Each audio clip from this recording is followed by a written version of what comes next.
Hi. One of the quotes that's always spoken to me in relation to writing, and in particular to poetry, is Sylvia Plath's "I write because there is a voice within me that will not be still." And the reason I love that so much is because it speaks to the way I write poems.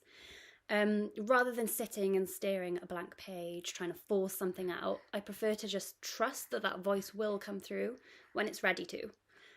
For example, the most recent poem I wrote was called Ankyloglossia, and it was about my son's tongue tie. So when we were in the midst of that experience and the treatment, I knew there'd be a poem about it at some point when it was ready.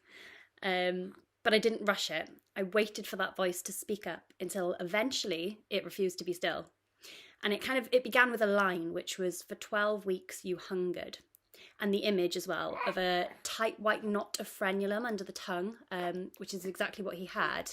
And it reminded me of a little knot of gypsophilia. And I just let that line and that image just percolate and just sit in my mind for a little while.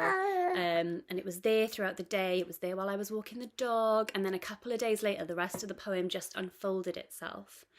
And so that's how I write poetry. And I think that's my top tip. Just let it come. Don't stare at a blank page. Don't force it out. Let that voice speak to you. Let it unfold. So that brings me to my most recent publication, which is this book, Pearl and Bone.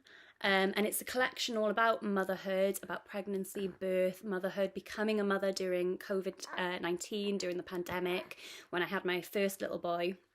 This is baby number 2 here. And this book is available from Parthian now. And yeah, that's it from me. Thank you very much.